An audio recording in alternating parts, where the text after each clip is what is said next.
이 시간 우리의 소망 되시는 예수님이라는 제목으로 하나님 말씀 증거하도록 하겠습니다.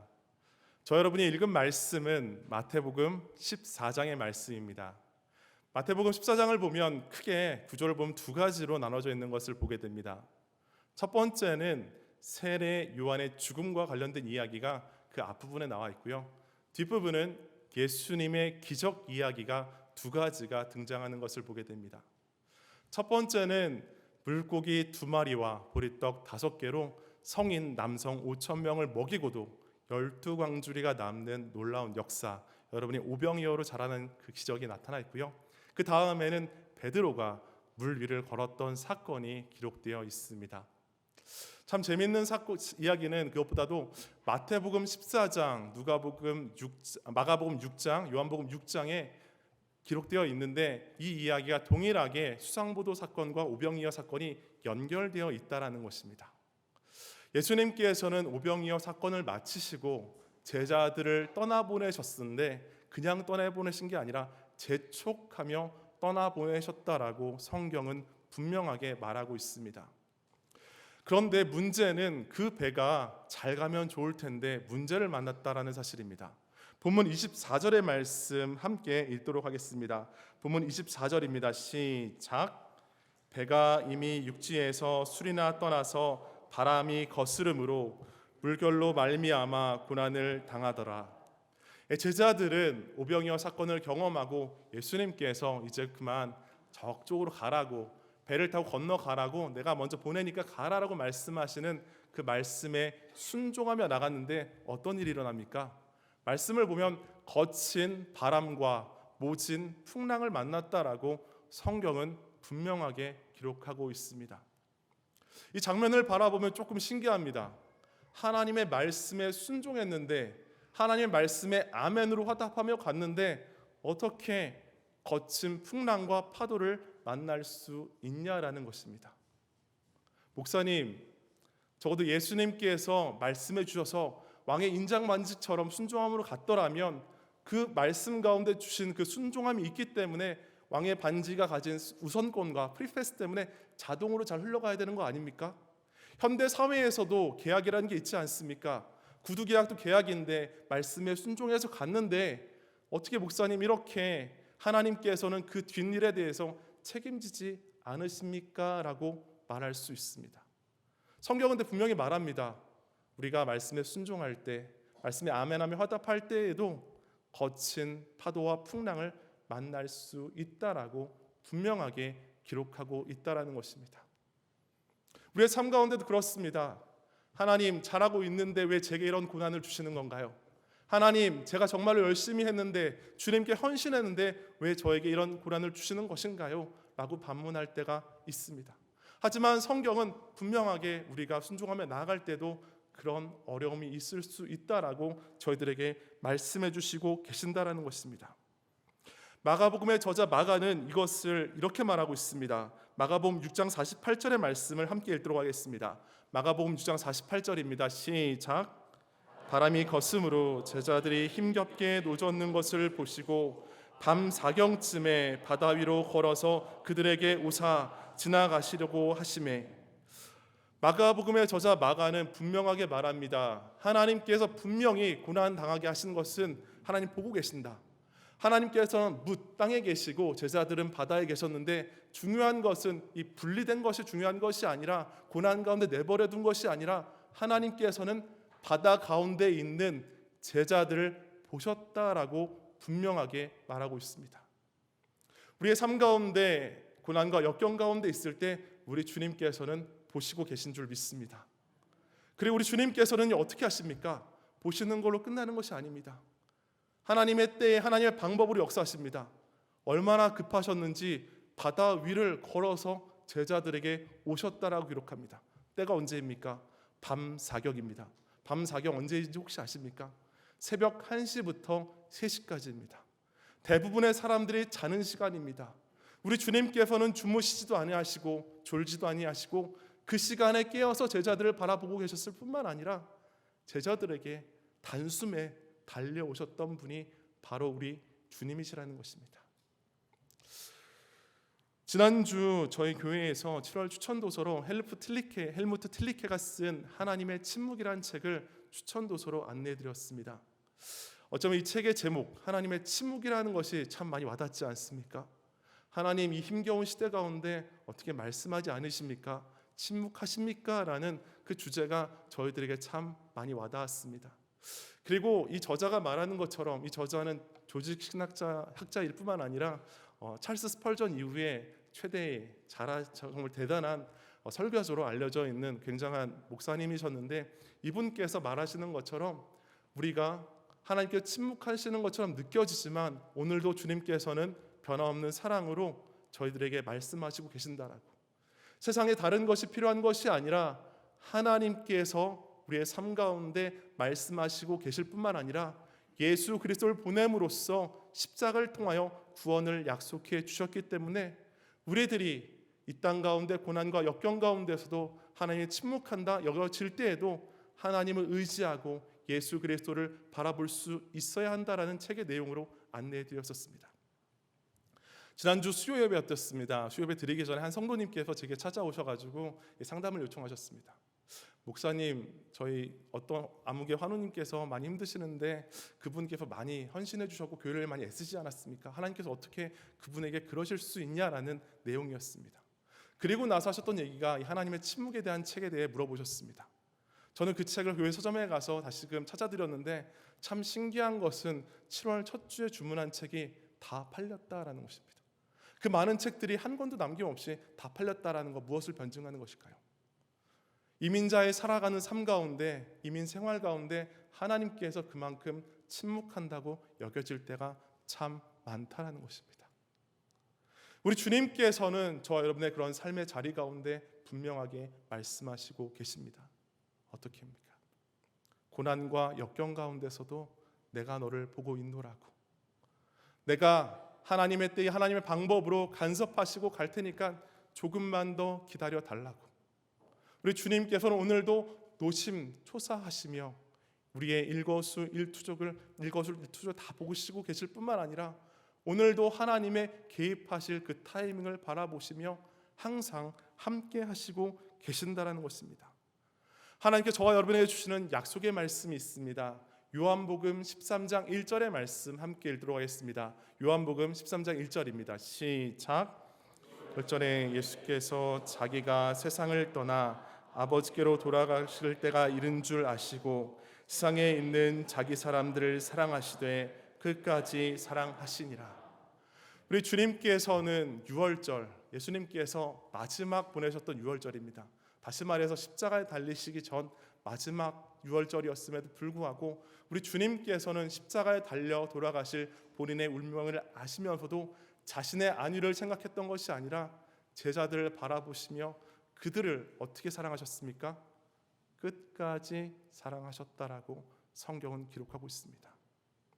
우리 주님께서는 그렇게 여러분의 삶 가운데 끝까지 사랑하시는 하나님이신 줄 믿습니다.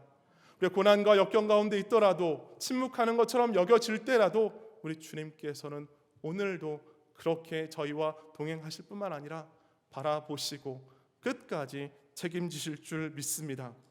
사랑하는 성도 여러분, 우리의 삶 가운데 여러 가지 문제들이 있지 않습니까? 실타래처럼 엉켜있는 많은 문제들, 끝이 보이지 않는 터널과 같은 일들, 열리지 않는 문들, 막혔던 것들, 우리 주님께서는 오늘도 그 문제 가운데 함께 계시는 줄로 믿습니다. 우리의 삶 가운데 오늘도 역사하시는 주님을 바라보며 오늘도 저와 여러분을 바라보시며 하늘 보좌 가운데 우리의 아픔을 아시는 주님께 우리의 삶을 맡겨드리는 여러분의 삶 되시기를 축복드립니다. 이어지는 말씀 본문 26절의 말씀 함께 읽도록 하겠습니다. 본문 26절입니다. 시작. 그들이 그가 바다 위로 건너오심을 보고 놀라 유령이라 하며 무서워하여 소리 지르거늘. 성경은 말합니다. 제자들이 이 예수님께서 다급하게 걸어오시는 모습을 보고 알아보지 못했다라고 기록하고 있습니다. 좀 재미있지 않습니까? 어떻게 오병이어 사건 때 같이 있었음에도 불구하고 그 짧은 시간 떨어져 있었는데 주님을 알아보지 못한 것일까요? 새벽 1시부터 3시까지니까 아마 졸리기도 하고 몸이 피곤하고 또 바다와 싸우면서 사투하면서 힘들었었기 때문에 주님을 잘 보지 못했을 수도 있었을 것입니다. 그럼에도 불구하고 제 마음 가운데는 나도 만약 이런 상황 가운데 있으면 주님을 바라보지 못할까? 주님을 알아보지 못할까라는 말씀을 묵상하게 해보게 되었습니다. 그러면 다른 본문을 찾아보게 되었습니다. 어떻게 이 본문을 해석할까라는 부분이었습니다. 이 본문을 바라보며 마가복음 6장 52절에 다음과 같이 기록하고 있습니다. 마가복음 6장 52절의 말씀 함께 읽도록 하겠습니다. 시작. 그 떡대시던 일을 깨닫지 못하고 도리어 그 마음이 둔하여 졌습니다. 성경은 말합니다. 특별히 제자들이 예수님께 떡대시던 일을 기억하지 못했다라고 말하고 있습니다. 이것은 무엇을 말하는 것일까요? 오병이어 사건을 잊어버렸다는 것입니까? 저는 그렇게 생각하지 않습니다. 오병이어 사건은 분명하게 기억했을 것입니다. 그 현상, 기적과 이적은 분명하게 기억했을 것입니다. 하지만 예수님을 바라보지 못하고 기억하지 못했다는 것은 그 핵심, 예수님을 기억하지 못하는 영적 둔감성이 제자들 가운데 있었다는 것입니다. 우리 믿음 가운데도 혹시 이런 부분이 있지 않습니까? 주님을 믿는다고 말을 하는데 예수님은 바라보지 못하고 예수님께서 내게 해주신 일들만 바라보며 내가 주님을 믿는다고 말하고 계시지는 않습니까? 혹시 이런 말 들어보셨습니까? 견월망치, 사자성어입니다. 볼견, 달월, 이질망, 손가락치입니다. 달을 가리키는 손가락을 바라보며 달을 보라고 했을 때 어떻게 하라는 겁니까? 손가락을 잊으라는 것입니다. 왜요? 달을 보기 위해서. 손가락이 길지 짧은지, 뚱뚱한지 날씬한지, 손가락에 묻었는지 안 묻었는지 그것을 바라보는 게 아니라 손가락이 가리키는 대상을 바라보는 것이 중요하다라는 것입니다. 우리의 믿음에도 이런 원리가 너무나 중요합니다. 우리는 주님께서 가리키는 것을 바라보며 주님을 바라보아야 되는데 그 손가락을 바라볼 때가 너무나 많다는 것입니다. 제자들도 이런 우매한 일을 가졌기 때문에, 영적 둔감성을 가졌기 때문에 주님을 바로 앞에 보면서도 놀라 유령이라고 말하고 비명을 질렀던 것을 보게 됩니다. 사랑하는 성도 여러분, 혹시 우리의 삶 가운데 주님을 바라보지 못하는 삶의 영역이 있지는 않습니까? 하나님께 주시는 은혜가 너무나 많은데, 너무나 큰데 그 은혜만 바라보며 주님을 바라보시지 못하지는 않느냐라는 것입니다.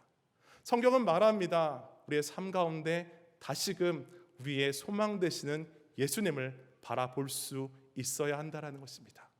주님께서 베푸신 기적과 이적을 바라보는 것이 아니라 오늘도 우리의 소망 되시는 주님을 바라보며 다시금 주님께 집중하는 것이 필요하다라고 성경은 말하고 있다라는 것입니다. 우리 주님께서는 자신을 바라보지 못하는 제자들에게 뭐라고 말합니까? 왜 나 몸 알아봤냐고 야단치시며 혼내십니까?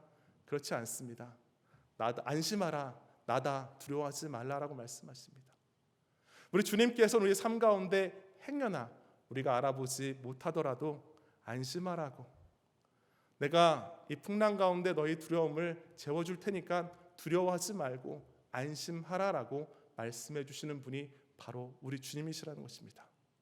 저의 삶 가운데도 주님께서는 그렇게 역사해 주셨습니다.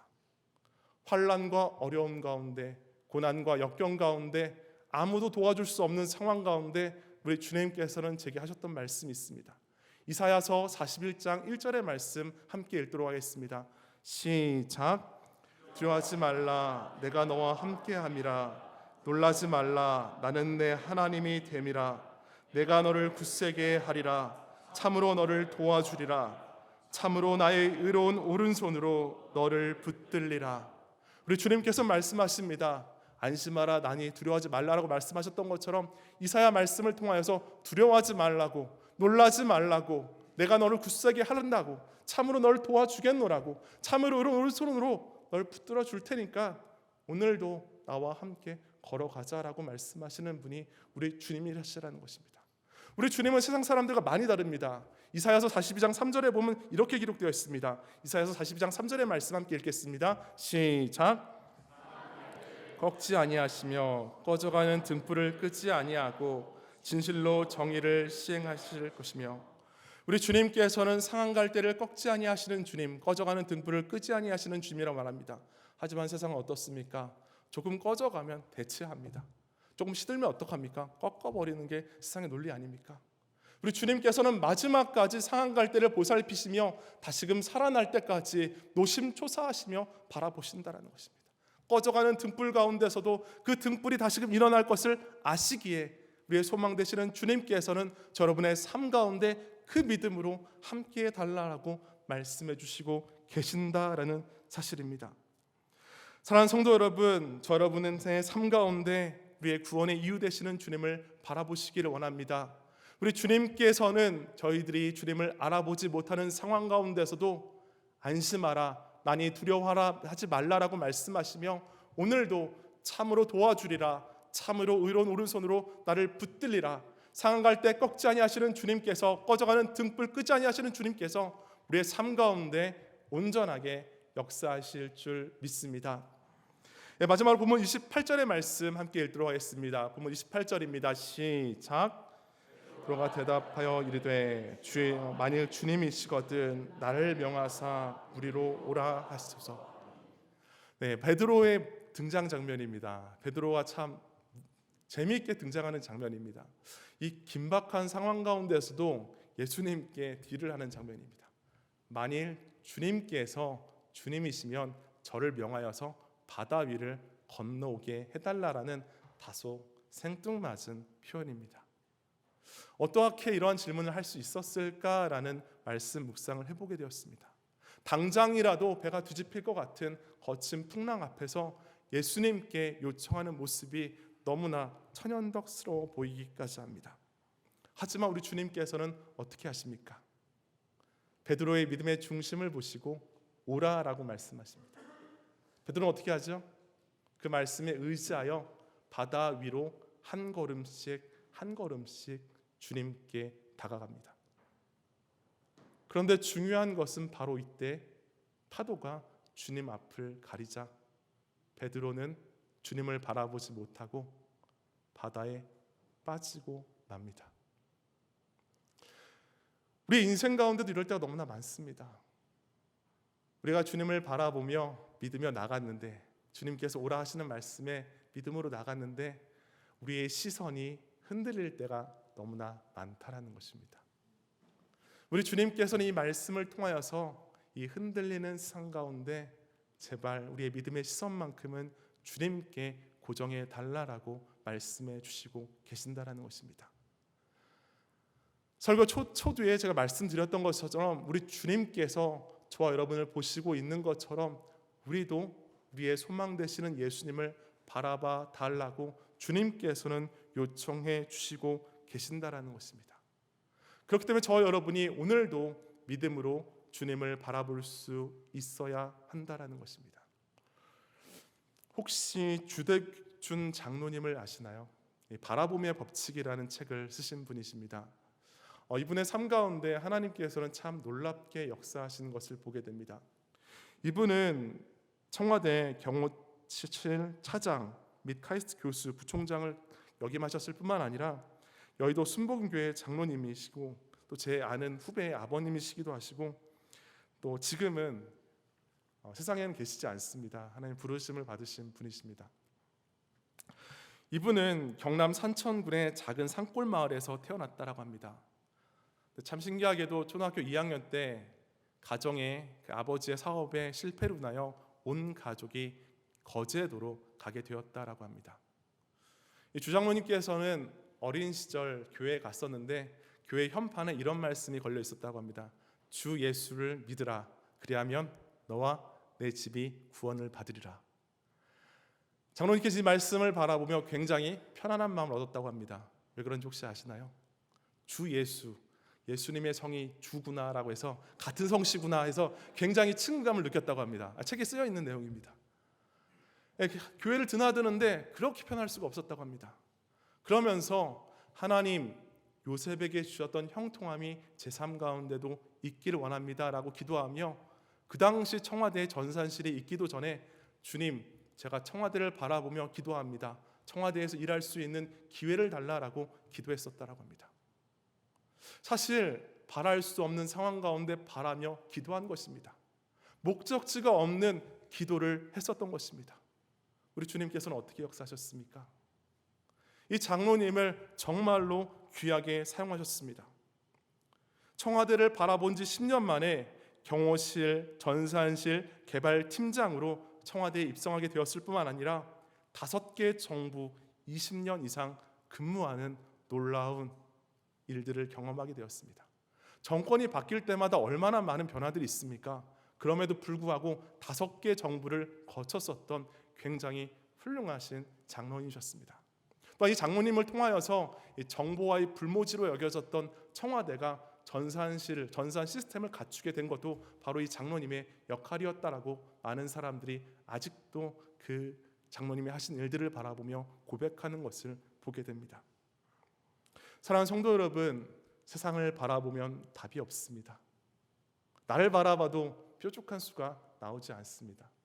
하지만 우리 주님을 바라보았을 때, 구원의 이유를 되시는 주님을 바라보았을 때 우리의 삶 가운데 나가야 할 방향을 주실 뿐만 아니라 바라봄의 법칙을 통하여서 하나님을 바라보았을 때 역사하신다라고 말하셨던 주 장로님의 삶의 경험처럼 우리의 삶 가운데 온전하게 역사해 주실 줄로 믿습니다. 하나님께서 여러분의 주는 소망의 말씀이 있습니다. 히브리서 11장 6절의 말씀입니다. 히브리서 11장 6절의 말씀 함께 읽겠습니다. 시작. 믿음이 없이는 하나님을 기쁘시게 하지 못하나니 하나님께 나아가는 자는 반드시 그가 계신 것과 또한 그가 자기를 찾는 자들에게 상 주시는 일심을 믿어야 할지니라. 아멘. 믿음이 없이는 하나님을 기쁘게 할 수 없다라고 말합니다. 우리가 주님을 바라볼 수 있는 것은 믿음이 있어야 됩니다. 믿음이 있는 사람, 주님께 나아가는 사람 어떻게 해야 된다고 합니까? 하나님이 계신다라는 사실을 믿을 뿐만 아니라 하나님을 찾는 자들에게 상 주실 것을 믿으며 나아가달라고 성경은 말하고 있습니다. 한 주간 살아가실 때 저 여러분의 삶 가운데 주님을 바라보며 주님을 찾는 자들에게 하나님께서 상 주시는 분이심을 믿으며 믿음으로 주님을 기쁘게 해드리는 저 여러분의 삶 되시기를 축복드립니다. 우리가 믿음으로 바라보았을 때 우리 주님을 기쁘게 해드릴 수 있습니다. 우리가 믿음으로 바라보았을 때 하나님께서는 역사하시고 은혜 주실 줄 믿습니다. 사랑하는 성도 여러분, 오늘도 저 여러분이 우리의 소망의 이유 되시는 주님을 바라보며 하나님께서 주시는 믿음으로 상 가운데 맡기신 소명과 뜻을 다하는 축복의 삶 사시기를 소망합니다. 우리의 소망 되시는 주님께서 저 여러분과 함께 하실 뿐만 아니라 마지막까지 책임지시고 마지막까지 도우시며 마지막까지 바라보시며 우리를 보게 하시며 새 일을 행하실 줄 믿습니다.